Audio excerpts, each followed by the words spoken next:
നമ്മൾ ഒരുപാട് സ്വലാത്തുകൾ ചൊല്ലാറുണ്ട്. ഏറ്റവും ശ്രേഷ്ഠമായ സ്വലാത്ത് ഏതാ?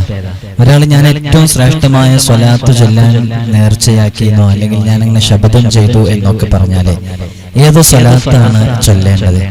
നമ്മൾ സ്വലാത്തുൽ ഫാത്തിഹ ചൊല്ലാറുണ്ട്, സ്വലാത്തുൽ നാരിയ ചൊല്ലാറുണ്ട്, സ്വലാത്തുൽ തിബ്ബ് ചൊല്ലാറുണ്ട്. ഒരുപാട് സ്വലാത്തുകളുണ്ട്. ഹബീബായ സല്ലല്ലാഹു അലൈഹി വസല്ലം തങ്ങൾക്ക് സ്വലാത്തും സലാമും പറഞ്ഞുകൊണ്ടുള്ള അനവധി സ്വലാത്തുകളുണ്ട്. പക്ഷെ ഏത് സ്വലാത്താണ് ഏറ്റവും ശ്രേഷ്ഠമായ സ്വലാത്ത്? ഏത് സ്വലാത്ത് ചൊല്ലിയാലാണ്, അങ്ങനെ ഒരാൾ ശപഥം ചെയ്താൽ അവൻ ഏത് സ്വലാത്താ ചൊല്ലേണ്ടത്? ഏറ്റവും ശ്രേഷ്ഠമായ സ്വലാത്ത് ഏതാണെന്ന് പ്രിയമുള്ളവരെ ആർക്കെങ്കിലും അറിയോ? ഏറ്റവും ശ്രേഷ്ഠമായ സ്വലാത്ത് മഹാന്മാർ അതിനെക്കുറിച്ച് ഒരു ചർച്ച തന്നെ അതുമായി ബന്ധപ്പെട്ടിട്ടുണ്ട്. ഏറ്റവും ശ്രേഷ്ഠമായ സ്വലാത്ത് എന്ന് പറയുന്നത് മഹാനരായ സയ്യിദ് യൂസുഫ് നബ്ഹാനി റഹ്മത്തുള്ളാഹി അലൈഹി അവിടുത്തെ കിതാബിലേക്ക് എഴുതുന്ന ഹദീസ് ഗ്രന്ഥങ്ങളിൽ ഉദ്ധരിക്കപ്പെട്ടതും അല്ലാത്തതുമായ സ്വലാത്ത് വചനങ്ങളിൽ ഏറ്റവും ശ്രേഷ്ഠമായത്, ഏറ്റവും തികവാർന്നത് അതേത് സ്വലാത്താണെന്ന് ചോദിച്ചാല് അത് ധാരാളം ഹദീസുകളിൽ വന്ന സ്വലാത്തുണ്ട്. അത് ബുഖാരിയിലുണ്ട്, മുസ്ലിമിലുണ്ട്, അബൂദാവൂദിലുണ്ട്, തുർമുദിയിലുണ്ട്, നസായിയിലുണ്ട്, മുവത്തയിലുണ്ട്. ഒരുപാട് ഗ്രന്ഥങ്ങളിൽ വന്ന ഒരു സ്വലാത്ത്, എല്ലാ ഗ്രന്ഥങ്ങളിലും റിപ്പോർട്ട് ചെയ്ത സ്വലാത്ത്. അതിന്റെ പദങ്ങളൊക്കെ അങ്ങോട്ടും ഇങ്ങോട്ടൊക്കെ ചില ചെറിയ ചെറിയ വ്യത്യാസങ്ങളൊക്കെ ഉണ്ടെന്നുണ്ടെങ്കിലും ഒരുപാട് ഇമാമുകൾ റിപ്പോർട്ട് ചെയ്തത് അങ്ങനെയുള്ള ഒരു സ്വലാത്തുണ്ട്. നമുക്കൊക്കെ അറിയുന്ന സ്വലാത്ത് തന്നെയാണ്. ആ സ്വലാത്ത് വല്ലോനും അങ്ങനെ ഞാൻ അത് ചൊല്ലുന്ന കരുതിയിട്ടുണ്ടെന്നുണ്ടെങ്കിൽ, ഏറ്റവും ശ്രേഷ്ഠമായ സ്വലാത്ത് ചൊല്ലുന്ന വല്ലൊരുത്തനും കരുതിയിട്ടുണ്ടെന്നുണ്ടെങ്കിൽ അവൻ ഈ സ്വലാത്താണ് ചെയ്യേണ്ടത്, ചൊല്ലേണ്ടത് എന്ന് ഇമാം നബവി റളിയല്ലാഹു അൻഹു അവിടുത്തെ റൗളയിലൊക്കെ രേഖപ്പെടുത്തിയിട്ടുണ്ട്. അത് ഏത് സ്വലാത്താണെന്ന് ചോദിച്ചാൽ സ്വലാത്ത് ഇബ്രാഹിമിയാണ്. നമുക്കൊക്കെ അറിയുന്ന സ്വലാത്താണ് സ്വലാത്ത് ഇബ്രാഹിമിയ. അതിന് വലിയ ശ്രേഷ്ഠതയുണ്ട് സ്വലാത്ത് ഇബ്രാഹിമിയ. സ്വലാത്ത് ഇബ്രാഹിമിയ വല്ലോനും ഈ സ്വലാത്ത് ചൊല്ലിയാൽ അന്ത്യനാളിൽ സത്യസാക്ഷ്യം കൊണ്ട് അവന് ഞാൻ സാക്ഷ്യം നിൽക്കുന്നതാണ്, അവന് ഞാൻ ശുപാർശ ചെയ്യുന്നതുമാണ്. നമ്മൾ നിസ്കാരത്തിൽ ഓതുന്ന സ്വലാത്തില്ല, അതുകൊണ്ട് തന്നെയാണ് നിസ്കാരത്തിലൊക്കെ നാം ആ സ്വലാത്ത് ചൊല്ലാനുള്ള കാരണം. നിസ്കാരത്തിലെ ഈ സ്വലാത്ത് ചൊല്ലാനുള്ള കാരണം അത്രയും ഹദീസിന്റെ ഗ്രന്ഥങ്ങളില് ആ സ്വലാത്ത് വന്നതുകൊണ്ടാണ്. അപ്പോ വേറെ ചില മഹാന്മാർ ഈ സ്വലാത്തിനെ കുറിച്ച്, സ്വലാത്ത് ഇബ്രാഹിമിനെ കുറിച്ച് പറഞ്ഞിട്ടുള്ളത്, സ്വലാത്ത് ഇബ്രാഹിമി ഏതാന്ന് മനസ്സിലായില്ലേ? നമുക്ക് അവസാനം ഒരുമിച്ച് ചൊല്ലണം കുറച്ച് ഇൻഷാ അല്ലാഹ്. സ്വലാത്ത് ഇബ്രാഹിമി എന്ന് പറഞ്ഞിട്ടുണ്ടെന്നുണ്ടെങ്കിൽ അത് 1000 തവണ ആരെങ്കിലും ചൊല്ലിയാൽ തീർച്ചയായും അവൻ ഹബീബായ സല്ലല്ലാഹു അലൈഹി വസല്ലം തങ്ങളെ സ്വപ്നം കാണുന്നതാണ് എന്ന് മഹാന്മാർ പറഞ്ഞിട്ടുണ്ട്. അതേത് സ്വലാത്ത? സ്വലാത്ത് ഇബ്രാഹിമിയ. 1000 തവണ ആരെങ്കിലും സ്വലാത്ത് ഇബ്രാഹിമിയ ചൊല്ലിയാൽ അവന് ഹബീബായ സല്ലല്ലാഹു അലൈഹി വസല്ലം തങ്ങളെ സ്വപ്നം കാണുന്നതാണ്. സ്വലാത്ത് എങ്ങനെയാണ് ചൊല്ലേണ്ടത് എന്ന് സഹാബാക്കൾ ഹബീബായ തങ്ങളോട് ചോദിക്കുന്നുണ്ട്. അപ്പൊ നബി സല്ലല്ലാഹു അലൈഹി വസല്ലം തങ്ങള് അതിന് ചില വചനങ്ങളൊക്കെ പറഞ്ഞു കൊടുത്തിട്ടുണ്ട്. അതിൽ പെട്ട ഒരു വചനമാണ് ഈ സ്വലാത്ത് ഇബ്രാഹിമിയയിലുള്ള വചനം. അതുകൊണ്ടാണ് ഇത്രമേൽ ഇത് പ്രസിദ്ധമായത് എന്നൊക്കെ കിതാബുകളിൽ കാണാം. അപ്പൊ സ്വലാത്ത് ഇബ്രാഹിമിനെ കുറിച്ച് ചെറിയൊരു ഐഡിയ എല്ലാവർക്കും കിട്ടിയിട്ടുണ്ടാവുമെന്ന് മനസ്സിലാകുന്നു. മഹാനരായ ഇമാം ഷഹറാനി തങ്ങള് അവിടുത്തെ കിതാബിൽ പറയുന്നത് കേട്ട ഈ ധൃതിയില് സ്വലാത്ത് ചൊല്ലുന്നതിന് പ്രശ്നമൊന്നുമില്ല. പക്ഷെ ധൃതിയിൽ ചൊല്ലുമ്പോഴും അക്ഷരങ്ങൾ നല്ല സ്ഫുടതയോടുകൂടെ ശ്രദ്ധിച്ച് അക്ഷരങ്ങൾ അർത്ഥങ്ങളൊക്കെ മാറുന്ന രൂപത്തിൽ സ്പീഡിൽ ചെല്ലാൻ പാടില്ല എന്നാണ്. ധൃതി ശരിക്ക് പൈശാചികതയിൽ നിന്നുള്ളതാണല്ലോ. അപ്പൊ സമയക്കുറവുള്ള സമയത്ത് സ്പീഡ് ചെല്ലാം.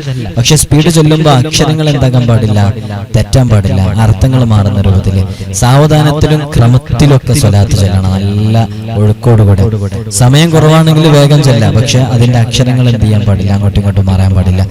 ഏത് സ്വലാത്ത് ചൊല്ലുകയാണെങ്കിലും അതിന്റെ തുടക്കത്തിലും അവസാനത്തിലും ഈ നല്ലൊരു പൂർണ്ണമായ കാമിലായ ഈ സ്വലാത്ത് ഇബ്രാഹിമിയ പോലെയുള്ള സ്വലാത്ത് ചൊല്ലല് നല്ല പുണ്യമുള്ള കാര്യമാണെന്ന് മഹാന്മാരൊക്കെ പറഞ്ഞിട്ടുണ്ട്.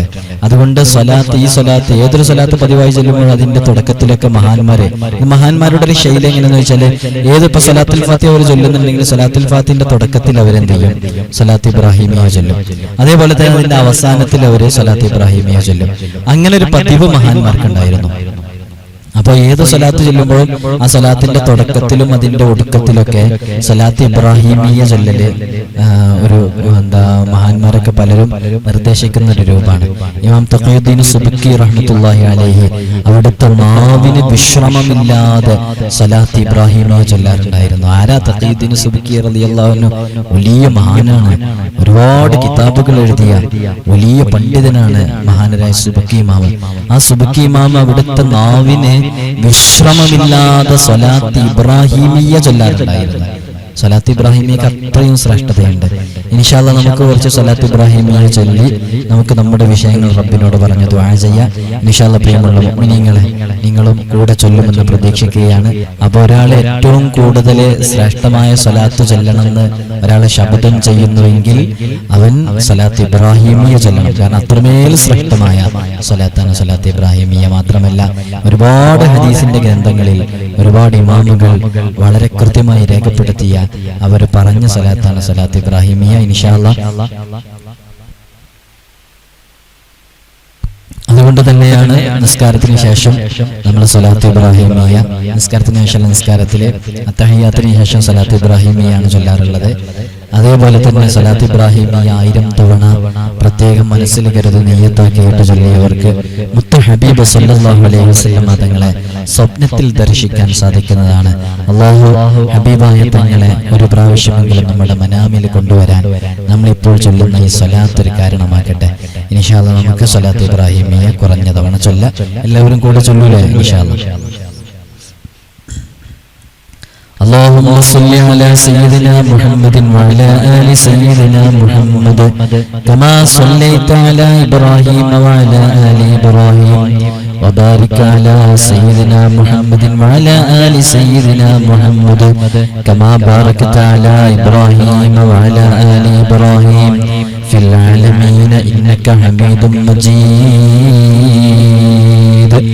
اللهم صل على سيدنا محمد وعلى آل سيدنا محمد كما صليت على إبراهيم وعلى آل إبراهيم وبارك على سيدنا محمد وعلى آل سيدنا محمد كما باركت على إبراهيم وعلى آل إبراهيم في العالمين إنك حميد مجيد.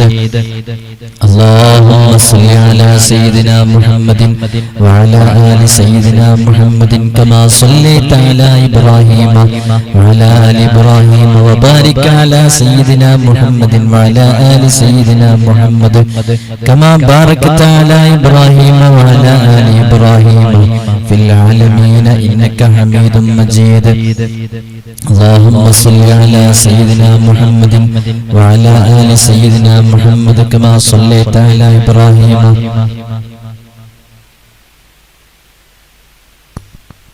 وعلى آل إبراهيم وبارك على سيدنا محمد وعلى آل سيدنا محمد كما باركت على إبراهيم وعلى آل إبراهيم في العالمين إنك حميد مجيد.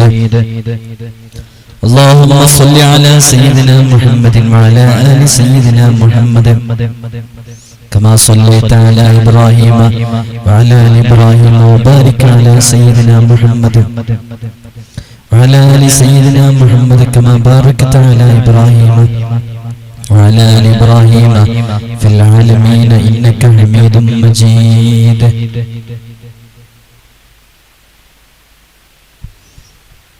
റഹ്മാനായ അൽ മലിക്കുൽ ജബ്ബാറായ രാജസയ്യിദായ അല്ലാഹ് സാദുക്കളായ നിങ്ങൾ ചൊല്ലിയ സ്വലാത്ത് ഇബ്രാഹിമിയ നീ ഖബൂലാക്കണം അല്ലാഹ്, നീ സ്വീകരിക്കണം റഹ്മാന്. ഞങ്ങളിപ്പോൾ കുറഞ്ഞ സമയം മാത്രമേ ചൊല്ലിയിട്ടുള്ളൂ. ഇനി ധാരാളം സമയം ഇതിന്റെ മഹത്വം അറിഞ്ഞ് ഞങ്ങൾ ചൊല്ലാനിരിക്കുകയാണ്. ഞങ്ങൾക്ക് നീ വലിയ ഖബൂൽ നൽകണം അല്ലാഹ്. സ്വലാത്ത് ഇബ്രാഹിമിയ ചൊല്ലിയവർക്ക് എന്തെല്ലാം മഹത്വങ്ങളുണ്ടോ സകലതും നീ ഞങ്ങൾക്ക് നൽകണം അല്ലാഹ്. സ്വലാത്ത് ഏത് വിഷയങ്ങൾക്കും പരിഹാരമാണ്. ഞങ്ങളുടെ പ്രശ്നങ്ങൾക്ക് നീ സലാമത്ത് നൽകണം അല്ലാഹ്. വിഷമങ്ങളെല്ലാം തീർത്തു തരണം അല്ലാഹ്. ജീവിതത്തിൽ വലിയ ബറക്കത്ത് നൽകണം റഹ്മാനേ. രോഗങ്ങൾക്ക് ശിഫാ നൽകണം അല്ലാഹ്. കടങ്ങൾ വീട്ടിത്തരണം റഹ്മാനെ, അപകട മരണങ്ങളെ തൊട്ട് കാക്കണം അല്ലാഹ്. ആമീൻ ബിറഹ്മതിക യാ അർഹമർ റഹീമീൻ. ഇൻഷാ അല്ലാഹ് പ്രിയമുള്ള മുഅ്മിനീങ്ങൾ എല്ലാവരോടും ദുആ ചെയ്യണമെന്ന് വസിയത്ത് ചെയ്യുകയാണ്. അല്ലാഹു തൗഫീഖ് നൽകട്ടെ. അസ്സലാമു അലൈക്കും വറഹ്മത്തുള്ളാഹി.